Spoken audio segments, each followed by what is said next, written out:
네, 이어서 글로벌 증시 동향과 또 전망에 대해서 좀 들어볼 텐데요. 전문가분 모셔보도록 하죠. 해외 증시 전문가죠. 이민우 대표 글로벌 증시 전문가 이민우 대표 자리해 주셨습니다. 안녕하세요. 안녕하십니까? 네, 대표님 그 간밤에 뉴욕 증시 3대 지수 어제 이어서 또 하락을 했습니다. 네, 상당히 지금 조정을 받고 있는 것 같은데요. 근데 이게 어떻게 보면 그 걱정을 좀 하시는 분들도 있을 텐데 좀 저는 자연스러운 상황이라고 좀 생각이 되는데요. 건강한 조정이다 이렇게 볼 수 있는 거죠? 예, 그렇습니다. 지금 4주째 주간 단위로는 매주 계속 상승을 해왔기 때문에 이 상승을 계속 해온 국면을 생각을 해본다면 이 정도 조정은 좀 있어야 어떻게 보면 이제 정리할 것들은 정리가 되고 그 손바뀜들이 일어나면서 어느 정도 이제 새로운 자금들도 들어오고 이제 차익 실현도 들어오면서 기업에 대한 재평가도 좀 될 것 같고요. 그래야만 다음 분기에 또 5월 달에 상승을 좀 할 수가 있지 않을까 이런 생각이 좀 듭니다.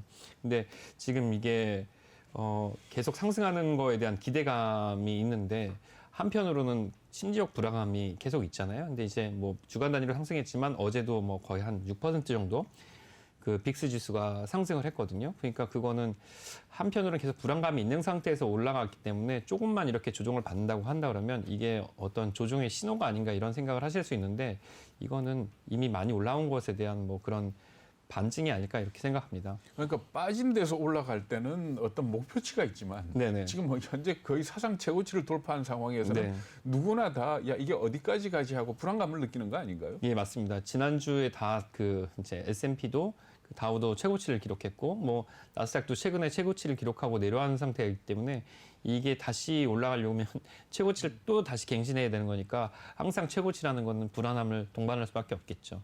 네. 사실 예. 어떻게 보면은 1등을 목표로 하고 있다가 1등을 했어요. 네. 근데 1등을 유지하는 게 더 어려운 거잖아요. 예, 맞습니다. 네. 네. 근데 사실 그 다음 목표는 그러면은 뭐 반에서 1등을 했는데 그 다음에 이제 전교 1등을 하고 싶다. 뭐 이럴 네. 수 있잖아요. 근데 네. 그 다음 목표치를 어디로 잡아야 될지 좀 어려워하는 것 같거든요. 네. 그래서 지금 이 상황에서 어디로 가야 될지 뭐 이제 차익 실현으로 봐야 된다. 건강한 조정이다라는 게 그 다음 목표치가 지금 안 정해진 것 같거든요. 네. 그다음 목표치가 정확하게 만들어지려면 일단 1분기보다는 2분기에 실적이 좋아진다는 게 이제 분명히 되고 경기 호전이라는 게 훨씬 더 좋아진다는 게 분명하게 나타나야 되고 그 시장 내에서 부가가치가 이제 생산이 된다는 게 확실하게 나타나야 되는데 지금 이 코로나가 잡히는 게 전 세계적으로 잡히는 게 아니고 지역적으로 부분적으로만 잡히고 그렇죠. 있는 상황입니다. 네. 이제 그것도 영향을 좀 받는 것 같고요.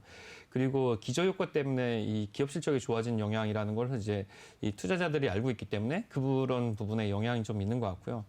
그게 이제 확실하게 여기서 어떻게 보면 더 점프를 좀 하려면 뭐 그 정부의 어떤 재정 정책과 함께 그 기업에 확실하게 달라질 수 있는 실적의 모멘텀이 더 나와야 되는데 아직 그것은 지금 상황에서는 보이지 않는 거니까요. 이 조정의 어떤 국면이 좀 들어간다 그러면 뭐 다시 2월 초처럼 또 뭐 한 2주 정도, 3주 정도 그런 국면이 있을 것 같습니다. 근데 뭐 다행히 그 10년물 금리가 이제 하향세에 좀 접어들어서 안정적으로 이제 1.6%, 어제 같은 경우는 1.56% 네. 기록했는데 1.5에서 1.6으로 완전 고정적 측면을 좀 보이고 있기 때문에 그런 게 시장에 좀 그 도움을 주는 그런 요인이 아닐까 싶습니다. 27일 날부터 열리는 FOMC도 일단은 긴장을 하겠죠. 예, 그렇습니다. 지금 뭐 금리가 이제 안정된 그런 모습을 좀 보이고 있고 물가가 소비자 물가 지수도 오르는 것 같이 보였기 때문에 뭐 그 FOMC에서는 어떻게 보면 자기들 그 목표가 달성되고 있다 이렇게 측면을 이렇게 생각을 하겠죠. 그런 측면에서 보면 그 기존에 가지고 있던 기조를 계속 유지를 할 테니까 시장에 악재가 되는 그런 발표들은 없을 것으로 보입니다. 근데 사실 그동안 여행 관련주들이 네. 많이 회복을 했잖아요. 예, 회복을 그렇습니다. 하면서 앞으로 좋아질 거니까 그런 기대로 회복을 했는데 네. 물론 지금 팬데믹의 재확산이 무섭긴 하지만 그렇다 그래가지고 하루에 4%씩 떨어지는 거는 좀 과한 거 아닙니까? 네, 이게 실적 항상 전에도 말씀하셨지만 실적 시즌에 앞두고 이제 옥석을 가려야 된다고 말씀을 하셨었는데 이게 여행주 같은 경우는 앞으로 좋아질 것이 너무나 분명하다 이런 기대감으로 상승을 해서 네네. 예 그리고 이 팬데믹이 끝나고 나면 남아 있는 업체가 시장을 다 과점할 네. 것이다, 독과점할 것이다 이런 기대감이었었는데 생각보다 이게 끝나지 않고 그동안 기다려야 되는 기간이 길고 하니까 그동안 발생하는 손실이 너무나 큰 거가 되겠죠. 뭐 어저께 발표된 그 뭐 항공주들, 유나이티드 에어라인이나 다른 항공주들 같은 경우는 기대한 것보다 더 낮은 실적을 더 보였거든요. 그러니까 이게 생각보다 더 많은 손실을 기록하면 이걸 복구하는데 더 많은 시간도 걸리고 자금도 소요될 것이다.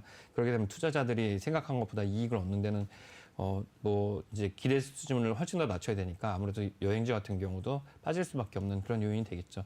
근데 전에도 말씀드렸다시피 여행주나 이런 관광 같은 경우는 계속 반등을 거듭할 것이기 때문에 결국에는 이제 여기서도 여행 항공주의 대장주는 이런 순간마다 이런 반락을 할 때마다 조정을 받을 때마다 부분적으로 아주 그 뭐 이제 5% 정도를 자산 편입에 매입을 하신다 그러면 장기적으로 봤을 때는 한 1년 정도를 두고 보시면 뭐 성장을 할 것 같고요. 그리고 또 그 여행주, 항공주를 말씀하셔갖고 어떤 특징을 좀 말씀드리면 유나이티드 에어라인이나 뭐 이렇게 뭐 델타 같이 큰 항공사들 같은 경우는 그 주가의 상승은 굉장히 무겁고 실적 상승도 좀 어렵지만 네네. 그 제트블루처럼 그 우리나라로 보면 LCC 같은 네. 외국 항공, 저비용 항공사. 예, 네. 미국처럼 이제 큰 그 이제 지역이 큰 그 국토가 큰 국가에서의 어떤 그 이 LCC 같은 이 국내선을 운영하는 그런 그 항공사 같은 경우는 그 기업 실적이 빠르게 회복하고 있습니다. 그러니까 그 미국 내에서 외국으로 가는 것이나 외국에서 그 미국 내로 들어오는 경우는 이 팬데믹이라는 그런 어떤 방역 차단막이 있어서 이제 그 항공의 어떤 운송량이 정해져 있지만 내국에서 내국끼리는 이 백신 효과 때문에 상당히 이제 원활하게 가고 있으니까 그런 부분에서는 그런 작은 항공사가 오히려 더 실적 회복이 빠르고 있으니까요. 그런 부분을 감안하셔서 투자를 하신다 그러면 좀 도움이 될 것 같습니다. 네. 지금 보니까 넷플릭스 같은 경우 정말 서프라이즈였거든요. 네네. 네. 기대치의 절반도 못 미쳤습니다. 어떻게 네. 봐야 되죠? 네, 작년에 굉장히 많이 늘어났던 것이 이 추세가 계속 이어질 거라고 생각했던 그 영향이 좀 있는데요. 네. 어떻게 보면 이제 많이 가입하실 분들은 다 가입했다. 네, 그 추세를 계속 이어갈 거라고 생각을 했는데 그 추세를 이어갈 거라고 생각했던 분들은 저처럼 넷플릭스를 좋아하는 분들이 아니었을까 이런 생각을 좀 해봅니다. 넷플릭스를 되게 좋아하고 항상 보시는 분들은 넷플릭스 가입자들은 이 계속 늘어날 거라고 생각을 했는데 사실 이거는 이제 한정된 자원이었던지도 모르는 거죠. 그렇죠. 예. 그런데 이제 저번에도 한번 말씀을 하셨는데 이런 OTT 업체가 늘어나다 보면 4개, 5개 늘어나다 보면 이 한정된 시장을 나눠 먹게 될 텐데 네. 보통 여기 그 컨센서스에서 생각할 때는 OTT 업체에 가입하시는 분들은 중복해서 한 2개, 3개 정도를 가입할 거라고 예상을 했었거든요. 근데 이 정도의 그 수요층이라면 중복해서 가입한다고 하더라도 생각한 것보다 이제 수요층이 두껍지가 않으니까 기업 실적이 지금까지 보였던 이 가파른 상승은 유지가 되지 않을지도 모른다는 그런 의구심을 좀 가질 수밖에 없습니다. 그러니까 이제 급격하게 하락한 측면이 아닐까 싶고요. 이게 그 회원 가입자 증가 속도가 뭐 여기서 하락하지 않고 그냥 유지만 된다고 하더라도 그 어떤 이 반락폭은 좀 줄어들 거라고 좀 생각이 됩니다. 당분간은 좀 타격이 좀 있을 것 같습니다. 근데 일부 전문가들 얘기 들어볼 것 같으면 넷플릭스는 이미 고점을 찍었다라고까지 얘기를 할 만큼 왜 그런가 하면 결국은 뭐 디즈니 플러스니 애플 TV니 이런 것들이 나오면은 결과적으로 뺏길 일만 남았지 네. 더 가입자를 모으기는 어렵지 않겠느냐까지도 얘기를 하거든요. 어떻게 예. 보세요? 예, 그런 측면이 없지 않아 있습니다. 사실 뭐 그 이제 중국의 비슷한 OTT 업체 중에 아이치라고 굉장히 많은 자본을 투자해서 지금 그 이제 키우려는 OTT 업체가 있는데 우리나라의 그 이제 대규모로 투자돼서 만들고 있는 드라마나 이런 판권들을 계속 사가기도 하고 합니다. 네네.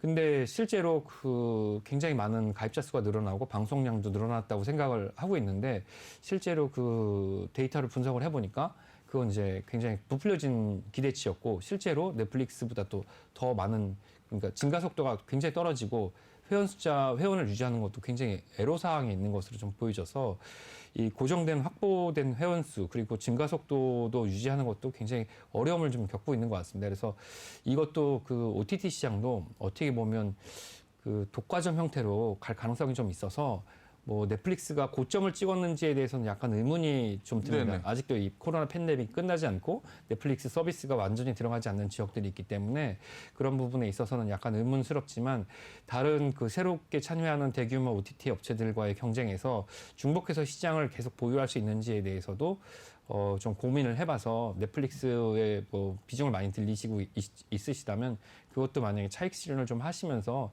다음 그 기회를 좀 기다려 보실 필요가 있다고 생각이 됩니다. 네.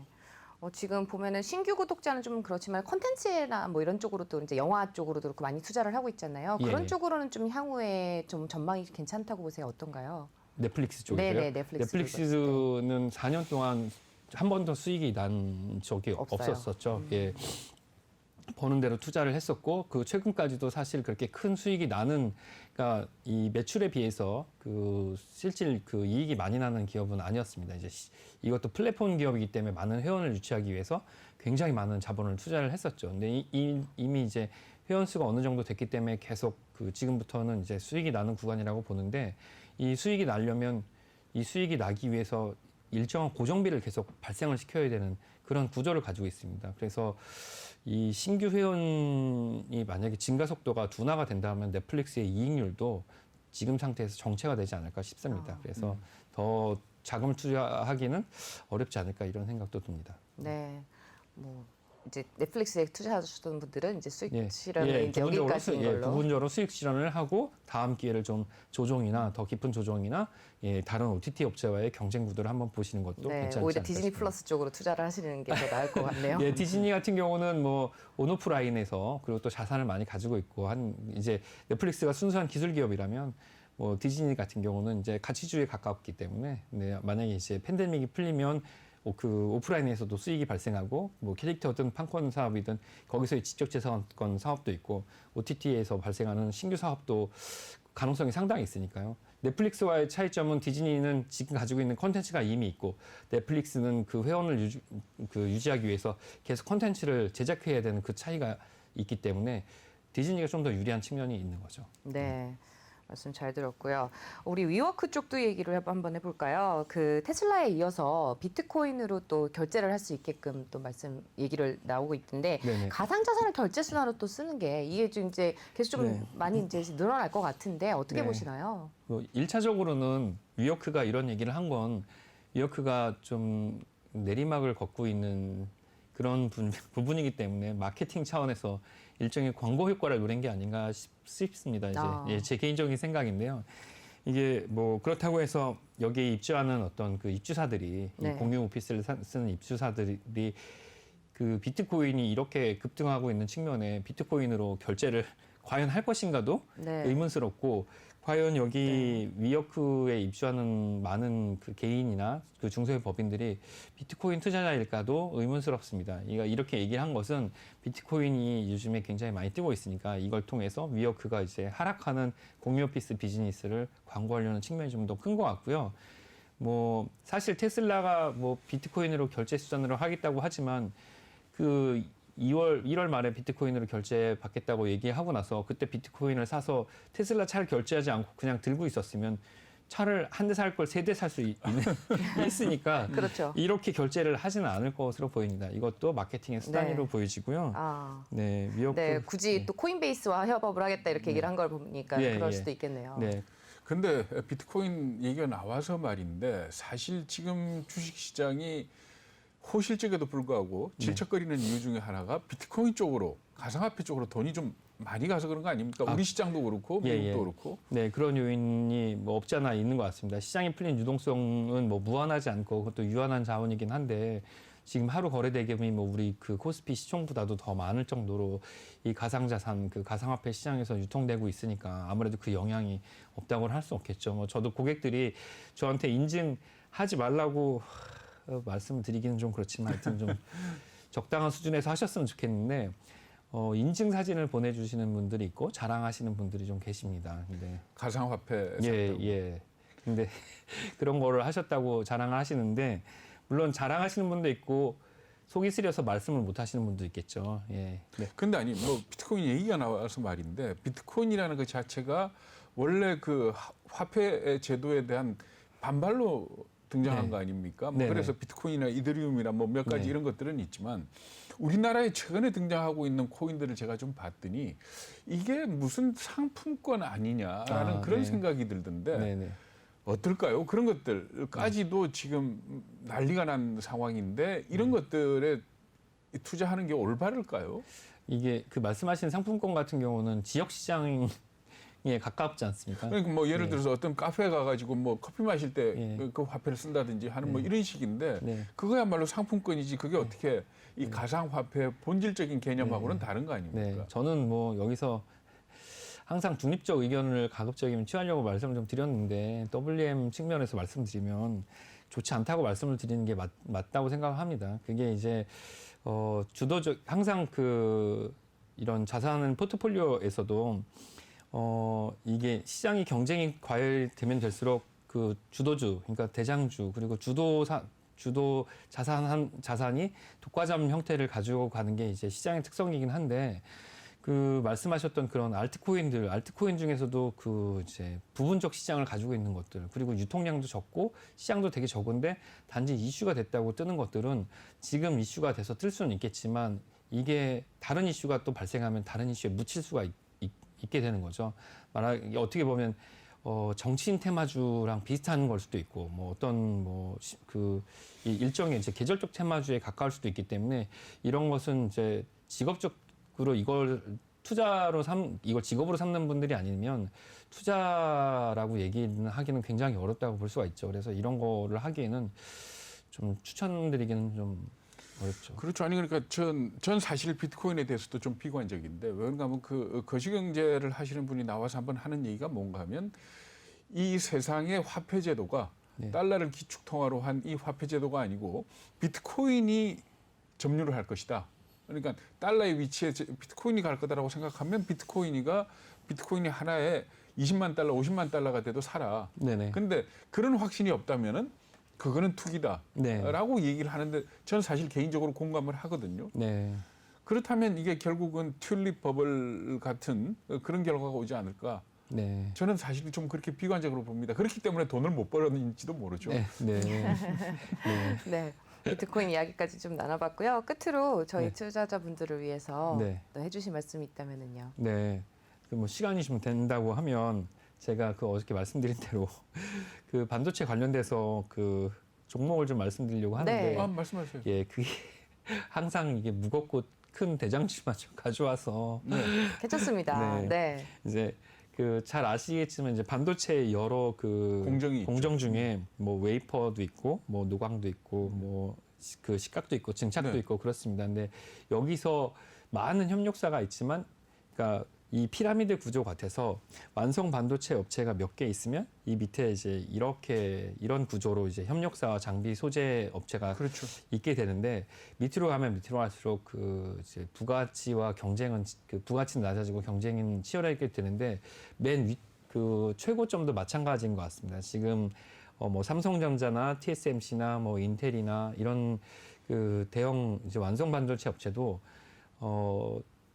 이 기업들이 낼 수 있는 최고의 이익과 최고의 효율을 내고 있는 상태에서 지금 더 많이 생산을 하고 있지 못하기 때문에 어떤 가격 정점에 가까이 와서 여기서 다시 가격 상승을 하기는 좀 어려운 측면이 있고 바로 밑에 단에서 이 장비를 공급하는 업체 쪽에서 더 상승 여력이 좀 있는 것으로 좀 보여지거든요. 그래서 그 제 생각하기에는 이제 그 바로 다음 단계 이제 독점적 장비를 공급할 수 있는 그런 기업들, 그러니까 뭐 노광 장비에서는 ASML이라는 그렇죠. 그 네덜란드 기업, 그러니까 미세 공정을 하는 그 EUV 공정을 만들 수 있는 그 유일한 장비 업체가 있는데 이 업체는 PER이 상당히 높기 때문에 하신다 그러면 관심을 좀 가져보시는 거, 비중을 약간 더 가져보시는 거 괜찮을 것 같은데 여기는 뭐 생산량이 제한돼 있고 그리고 이제 뭐 PER이 높고 수익이 그렇게 많이 나지는 않는 편입니다. 대신에 안정적인 수익이 좀 날 것 같으로 좀 4년간 그렇게 네네. 좀 예상이 되고요. 그 다음에는 그 저번에 말씀드렸던 식각 장비 중에서 램리서치 같은 경우도 독점적 그 지위를 갖고 있습니다. 이 분야에서. 네. 그리고 그 증착 장비 중에서는 어플라이드 머티리얼즈라는 예.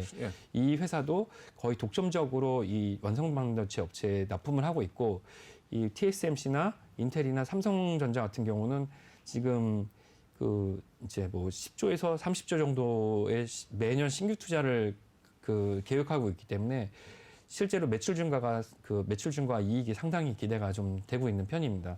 그리고 이제 맨 마지막으로 이거보다는 좀 그 어떻게 보면 이제 비중을 좀 더 낮춰서 그 관심을 가지신다면 그 이제 웨이퍼 테스트 업체들에 대해서도 좀 관심을 좀 가졌으면 좋겠는데 이것은 이제 웨이퍼와 관계된 업체들은 좀 여러 군데가 있어갖고 그것은 이제 다음 시간이 되면 다음 기회에 또 다시 한번 말씀을 좀 드리도록 하겠습니다. 그러니까 물론 종합 반도체 업체나 파운드리 업체들이 저 증설을 하고 하면서 소부장 업체들 예. 그 아랫단이나 전 공정에 있는 말하자면 그 소부장 업체들이 주가가 좋아질 것이다. 그리고 네. 오히려 그 부분에 집중을 해라라는 논리에 대해서 네네. 저도 100% 인정을 하는데 하나 누가 지적을 하는데 어떤 지적을 하는가 하면 지금 증설하는 공장의 대부분이 EUV 장비를 사용을 하는 그런 공장이거든요. 근데 EUV 같은 경우에는 그러니까 극자외선 노광 장비는 그 전 단계인 심자외선 노광 장비에 비해 가지고 이 예를 들면 뭐 빛을 반사하는 방식이라든지 하는 게